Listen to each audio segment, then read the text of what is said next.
Hello and welcome to Roll for Topic, a roundtable discussion about topics related to running role-playing games. I'm Chris Salzman. And I'm Andy Rao.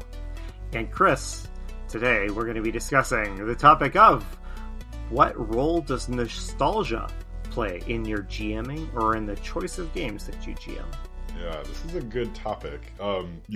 Before we get into that though, Andy, well, I guess maybe this is somewhat related. I wanted to ask you, how hyped are you on a scale of 1 to 10 for the new D&D movie? Good question.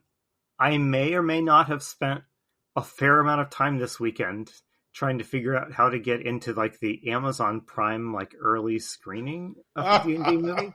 Oh, really?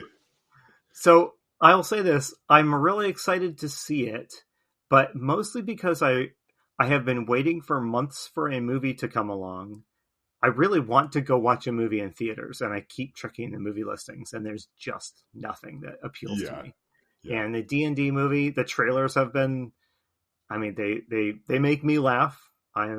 So I am looking forward to it, and I may be seeing it as early as this weekend if I can pull off that early screening. I know. That's kind of amazing. Wow. Well, that's the kind of like access that you get when you're a top tier game podcaster. Yes, yeah. Amazon approached us directly to say, that's right. Would you like to be part of the street team? Yeah. Yeah. Also, when you pay through the nose for quote free shipping, this is one of the mild. Yes. Yeah. Yes. All that to say, I am excited. I have seen all 3 of the official D&D movies that have aired since whenever the infamous one around the year 2000 aired, and they got progressively worse. This one looks like in the same way that Marvel movies have both like a floor and a ceiling of quality that assures, like at the very least, like an acceptably entertaining time. I expect that level of fun from the D&D movie. I will not say that like I don't feel like, I've been waiting for 40 years for D&D to make the transition to the screen. So it doesn't have that big emotional resonance. Mostly I'm hoping it'll just make me laugh with some like kind of D&D adjacent jokes. How do you feel about it? Yeah, I'm actually wondering if anyone out there has been like waiting for 40 years for this event. Like this is, finally going to be, the big transition. There's something that like, I think comic book fans talk about a lot too, about the Marvel movies, that it's like, yeah, it's great that there's movies, but it's not like the comics weren't enjoyable until there was a movie. So like it's just a different media presentation. I am like I'm excited to go see it with some friends, right? So I'm going to go see it with a handful of people out here in Southeast Michigan. So I think that's going to be really fun. I think the movie will probably be, like you said, sort of like in between good to acceptable, somewhere in that range, with some, probably some good jokes and stuff like that. But it's not going to like blow my socks off. So I'm hyped to go see it with my friends. I kind of wonder, and I feel like we've talked about this on the podcast, if the like official D&D media is going to be incapable of capturing what makes D&D fun. Yeah. I think it's like, you're only ever going to get that captured correctly in like the sitcom episode where they play D&D. Right. Like that's going to be the thing that nails it. It's not going to be the big budget Hollywood, hundreds of millions of dollars spent on the spectacle of it. Yeah. Well, isn't that an interesting thing? I mean, on the one hand, there's a D&D movie that is just like a straight fantasy movie set in like the Forgotten Realms or something. And I definitely know that there's a subset of D&D fans that's what they want out of a D&D movie. They don't want something with sort of any meta stuff related to the game of D&D. They love the settings that D&D has created, and they want to see, a good movie set in that. And I can see, there's no reason why the right set of, writers and producers couldn't put together a pretty good show set in the Forgotten Realms or in Dark Sun or a Spelljammer or whatever. But there is this sense that like the D&D movie we kind of want is something that nods to like the meta experience of playing the game, right? And I personally have already enjoyed the thrill of that by watching like Stranger Things, by watching the D&D episode of, is it Parks and Rec or Community? Community. Yeah. One, yeah. I mean, various different shows and experiences have already kind of tapped into that kind of somewhat jokey and fun D&D meta experience already. Mm-hmm. And so I don't know, if you were to say, what do you want out of a D&D film? I don't know what I would say. I Mm-hmm. enjoyed, I liked Stranger Things. That felt kind of like a D&D movie to me.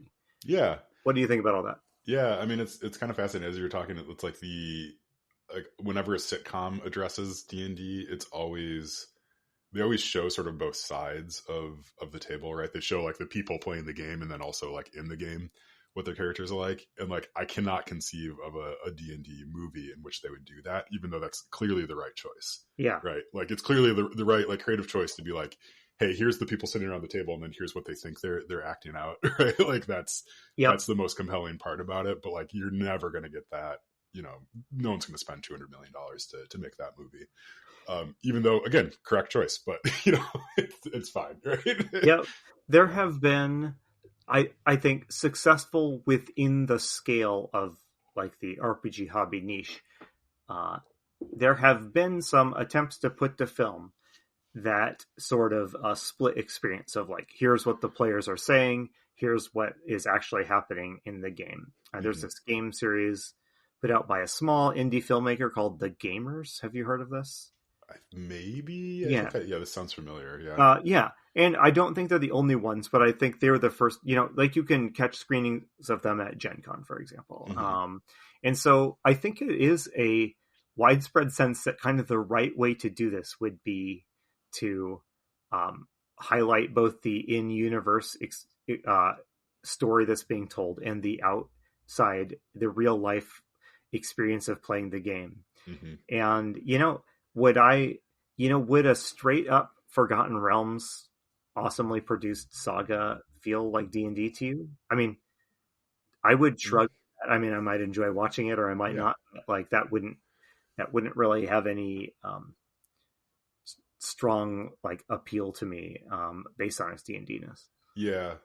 Like the Willow TV show, like I adored the first season of that, and I feel like that was the D&D show / movie. Interesting. That does that well for me. That like kind of high fantasy nonsense, right? It's just like it's super fun, like that. But I mean, there's just a lot of opportunity there, I think, for playing with that tension of like in character, out of character stuff that really typifies, right? Like, it's the whole hobby, right? It's like, is that relationship that you have with your characters at the table, and then also your friends at the table too. So it's I don't know. Part of me sort of hopes that it's like in the parlance of the Flophouse. I think you listen to that podcast too. Mm-hmm. So the Flophouse is a podcast where they talk about like bad movies, right? And they kind of dissect them and stuff, but they always rate them at the end, and they have this category called good bad movies, where it's like, it's a movie that's like so bad that it's actually like really good, really good to watch. And that's sort of my biggest hope for the D&D movie, is that there's enough that's just like sort of wonky about it that it becomes endearing, kind of loops back around and becomes like a really fun movie to watch. And I'm thinking about like there's the movie The Room. Do you remember this with Tom? I have not seen it, but I am aware of it. Yes. Yeah, it's not like badly produced film, right? Famously, it's absolutely terrible. But what sprung up around it at the showings were like all these like little like in jokes that the audience would sort of shout back at the movie. I think it's somewhat similar to like Rocky Horror Picture Show, right? Where it ends up being this interactive experience. I'm just thinking about that with a D&D movie. Like, how great would it be if at one point there's some sort of scene where everybody throws a D20 at the screen, right? Like, like you have some of those like little elements in there. But I don't know. So to answer my own question, am I hyped? I'm at like a 5 out of 10. Yeah. There you go. I mean, also you and I are. I mean, not that I think I am officially an old. I don't think you're quite an old yet, but you're right on the cusp of becoming an old. Yeah. So it is also just harder for us to get excited about, like, these AAA commercial, commercial product, as you might say. I will say, there are some things that D&D introduced to the fantasy lexicon that I think it would be fun to see on a screen. Mm-hmm. Like, so, what would distinguish a good D&D movie from like a good Lord of the Rings movie or a good Game of Thrones movie? I think part of that would be, if you're not going to do the meta like in-game, out-of-game thing. If you're going to focus just on the in-game stuff, at least dig into the weird stuff that D&D brought to the genre. So the weirdo monsters, you know, a setting that, you know, kind of, you know, a setting that's strewn with, you know, quote dungeons, you know, like if you're going to do something, don't do like a budget Lord of the Rings. At least try and think like, all right, what did D&D change about the way we tell fantasy stories? Like it introduced new types of monsters. It introduced new ideas, I think, about how like a group of protagonists would operate in a fantasy setting. It would, I don't know. I don't know what I want exactly. I definitely don't want a budget Lord of the Rings film. Yeah. So to the extent that it can, you know, I guess the lowest common denominator would be like, you know, put a displacer beast in your movie because it's weird and D&D specific. Yeah. I would like something a little bit more ambitious than that. I expect that I'll see a displacer beast in this movie and I will like grin at the camera or I'll grin at the screen and have a good time. But yeah. Could you imagine if they hid every monster from like the first Monster Manual in the movie somewhere? Right, like if it was just like like in the background there's a displacer beast sort of just walking by real quick, or like, you know, they interact with the beholder. It's really, you could just do. I mean, you could have the whole movie full of those little like winks towards the audience, and I think, oh my goodness, it's sort of great. Man, if you know your movie is probably not going to be the new Citizen Kane, like that would be the way to assure its cult following, right? In every scene of this movie, there's a monster from the first edition Monster Manual somewhere in the background. Yeah, instant. Like niche fandom. Yeah, or if they tried to have like one scene, like multiple scenes in the movie sort of match the covers of the original, you know, like how fun. books. Yeah, like wouldn't that be fun if they like, you know, like got it, you know, perfect, like that image of them like stealing the, you know, the crystal or the ruby out of the like the Gollum's eye, you know, that image, right? Yeah, exactly. If they could hit some of those points. I don't know. Anyway, I mean, I think like talking about like what you would do with a D&D movie is like almost as fun as watching a movie. Yeah. Yes. It's similar to like how I think a lot of nerds have opinions on like what Nintendo should do next, right? It's like, Nintendo's fine. Nintendo has billions of dollars in the bank. Like they don't need any of your ideas. Like they're good. Yeah. But it's really fun to sort of speculate like, oh, like how would I do this? Well, and part of the experience, again, it partly comes of being an old. You and I both remember an era when there was no higher state of success for your favorite book or your favorite property than that it would get a cinematic treatment. Yeah. And I feel like, you know, just generally speaking, we are all well past that naive assumption that getting a movie made of your favorite thing is the ultimate culmination of what that thing was trying to achieve. Like, as you say, you know, I mean, and I feel like, you know, when was the last, for me personally, the excitement of seeing my favorite quote properties, what an awful word, by the way. Correct. Yeah, totally. Yeah. My favorite quote properties turned into movies has really faded. You know, I'm happy when they're good. You know, when, there's a Dune movie coming out. You know, Dune is like my favorite novels.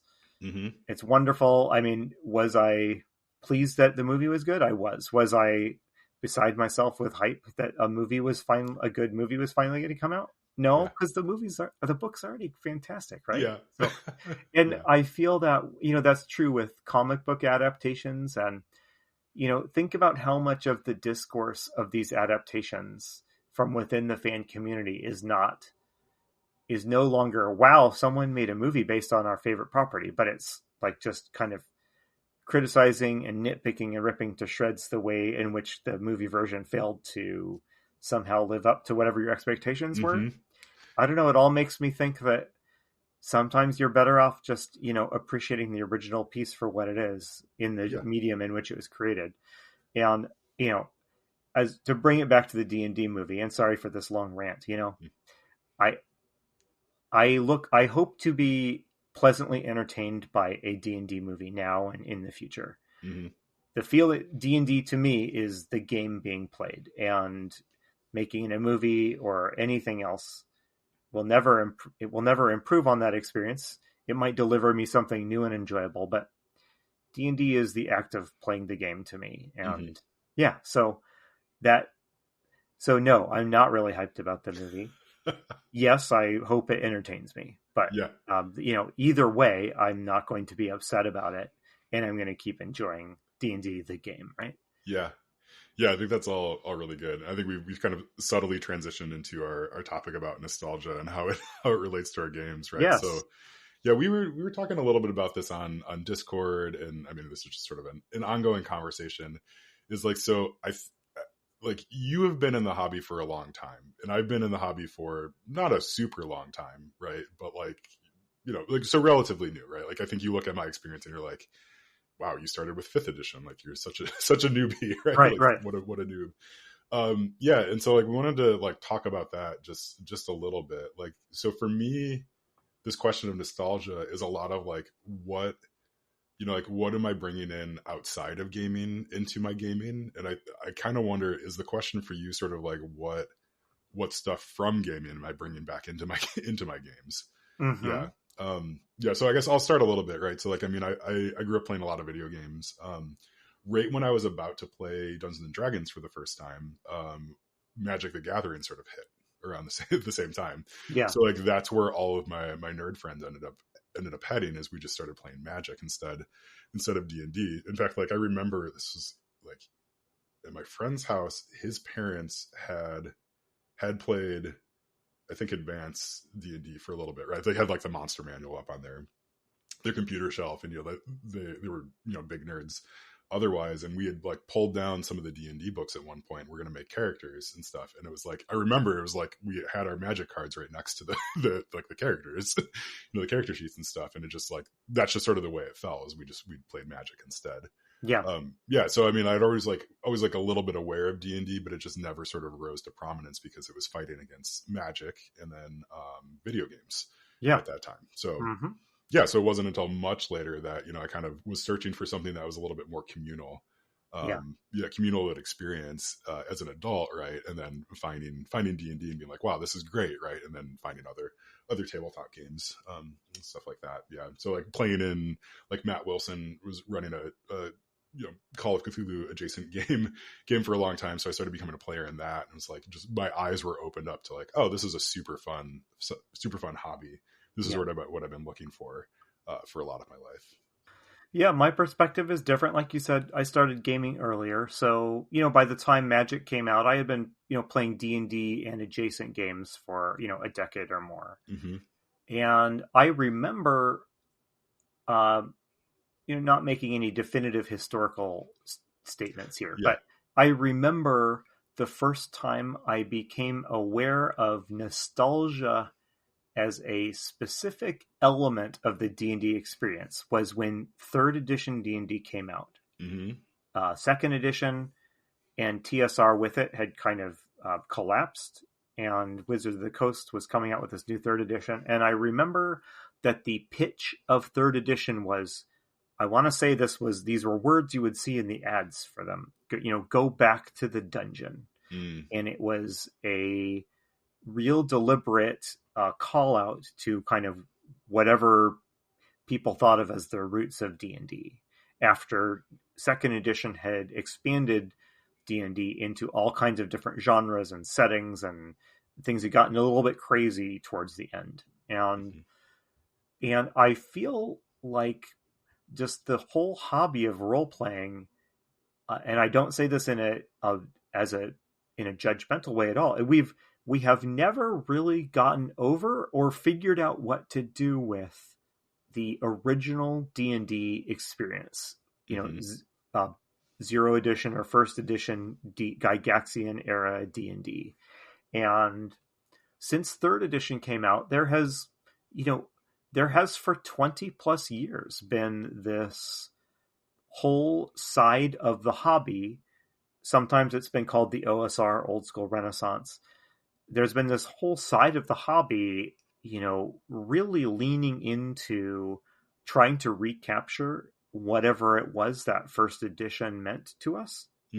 And people have tried to do this people have done this by bringing back, the literal old school rules, play it, the original way Gygax did. People have produced extremely, kind of modern rule systems that try to recreate whatever it was that magic or experience was of first edition in a way without returning to the literal rules of first edition. And Mm-hmm. I don't know, nostalgia feels very baked into this hobby. I realize in this podcast we try not to do too much sort of hobby level commentary, Yeah. and we try to keep it more to like what is our personal experience. But I feel that that's part of my experience of D&D to this day. I won't lie, I have this ideal of sort of what the first edition old school D&D experience was that is always in my mind's eye that I hope to one day achieve. Mm-hmm. And I don't know, I suspect I'm not the only GM that feels like the thing we ought to be doing with all these new rule systems we have today is like find a way to nail down what it was that was magic about first edition and relive it. So there's my big monologue. What do you reactions, thoughts? No, I think it's good. I mean, I think there's absolutely something baked into the hobby about this, right? Because so even coming into it running games in 5th edition, there's still sort of that sense of like, okay, well, this is 5th edition, but like this is how it used to be played, right? Like, like this is the thing that we're all sort of like building on top of almost. So like there's this notion that I feel, and maybe this is just something that I'm feeling directly, that like any of the new rules and stuff are additions or edits to the first edition stuff rather than their own thing, right? So it's like, oh, well, we realized that this wasn't as fun, right? So we made this edit to it, not like this is just what the game is, right? Like, like that's what the game is. Yep. Now, right. So like, I don't need a big table for determining how hard it is to lift something, because it's just like, well, we just have the strength check for that, or like there's some other, or you flip a coin or whatever it is that you're doing in your game. Yet I think there's also like that sense that like there's, well, yeah, you can do some role playing stuff, right? Like you can role play conversation stuff, but yeah, you really should be dungeon delving. And I think a lot of the like the marketing around some of the OSR and like some of these like old school like get back to our roots stuff feels like it's not exactly interrogating like maybe some of the deficiencies of that sort of dungeon delving mentality. Yeah. Right. It's like, like some of it feels a little gross to me, because like it does have that sense of like okay, well, you're all like sort of big buff barbarian dudes going into the dungeon to clear it out and like, get all the treasure and stuff. And it's like, well, there's parts of that I think it's good that we've interrogated, that like, maybe that's not the, like maybe that's not the sort of like power fantasies we should be telling. Yeah. Right. So, but like at the same time, it's like, oh, wouldn't that be fun to do a hex crawl where you all go in and sort of like, murder the goblins and take their treasure? Yeah. Like there's that element of it I feel is just at the root of so much of this. Right. And like, maybe that's just like if you're playing a game that's based on wargaming, like that's always going to be there. Right. So you really just sort of need to rip yourself away from that and go play a game that's sort of invented somewhere invented or like, grown in different soil. If that makes sense. Yeah. I've wondered if in the last 5+ years, with the rise of massively successful and influential actual play shows, like, I'm talking about Critical Role and some of its sister shows, I've wondered if we finally found the thing that might be a new basis for understanding what D&D is, that like that people getting into it now in 5th edition and later are going to understand as the true D&D experience, in the way that gamers of my age understand that Gygaxian Temple of Elemental Evil or whatever as the true intended D&D experience. And I don't feel any I'm not one of these people that sneers at the rise of YouTube streamed gaming and stuff like that. And I think it's interesting. It's not really for me, but it's neat. It's interesting. It's the first thing that's come along in 20+ years where I've thought this might redefine for the next generation of gamers what D&D is trying to do. Yeah, that's kind of fascinating, because I mean, you think about Critical Role, it's not like they're going back and playing, Temple of Elemental Evil and White Plume Mountain and stuff like that's not their whole thing is making their own homebrew, right? Like, and I think that's experience of most tables, and I think I would probably argue the experience of even tables like way back then, right? Yeah. Like Gygax wasn't writing down this material like, okay, great, like this is going to be, someone's going to write an actual play of like, or play an actual play of this on, like on a podcast in 40 years or whatever. Like, and it also wasn't, I think, being written with the idea of consumption outside of probably the group itself ever either. And maybe not even consumption in like the form of publication, although reading about Gygax, I think he probably always thought that everybody wanted to read anything that he ever wrote. Right. Yeah. So it's like, I mean, that mentality I feel like is very different. I mean, even a lot of the gaming that I do these days is I mean, just because of the nature of my life and stuff, it's like, it's stuff that would run on air, right? Like that's sort of always in the back of my mind, right? Like that I could do it on the podcast, or I could, play it at a convention, convention setup and stuff. And like, right. Like I'm kind of okay with that, but like that also would just be, I think, very foreign to to someone 30 years ago or so. It's like, oh yeah, like you have to write this with the idea that someone might be listening in on it too, right? Yeah. Well, there's been more than one attempt to create a kind of product version, a consumer version of a role-playing campaign that didn't work because the campaign hadn't something that grew out of actual play is a difficult and different task to kind of take that experience and be like, okay, I'm gonna write this into something else that you and sell it, and you can experience the same thing, right? Like it's a weird thing about this hobby that whatever you're running, whether it's something you came up with yourself or something you purchased from the store, what makes it work is what's happening at your game table. Again, I would say that, the quality of the adventure plays some role in that, but, it's not the biggest role. In this podcast, we try to avoid kind of chatter about like what's good, what's terrible, that sort of thing. And that is something, role-playing is one hobby where, that old kind of, is Temple of Elemental Evil what rating do I give it? Does it, is it a good adventure? Is it a bad one? Who knows? It's, it's a collection of stuff that will either come alive at your table or it won't. And the role of the text itself is like, it's a piece of that, but it's not the most important piece of that. Yeah. Yeah. I mean, I've played in games of like, classic modules and stuff that just did not get off the ground for various reasons. Yeah. It's like, and I mean, like who am I to argue? Like maybe, it was probably at the table, it was not the module's fault. Yeah. Right. And it was honestly probably the makeup of the people who were playing and not even like the individuals. Right. Like, so there's just all sorts of things that have to go into, I think, making those magic moments. I do want to get back to like, so the idea of nostalgia, right, is like, something that you had in the past that you sort of want to bring forward. And I kind of wonder, like, is everyone just sort of chasing that, like that feeling of when you were 13, playing a game? Like, is that like, I guess, is that when you're thinking about nostalgia, is that what you're trying to grab onto there? Or is there something else that you're like, oh, like, it's actually this, right? That's such a great question. To me, the answer is, a yes and no. I want to chase the feeling. I do feel like I am chasing that feeling of gaming as a kid, meeting up with your friends multiple times a week, playing into the wee hours of the night, but the practice of what we were doing is stuff I would find impossibly dull or tedious today.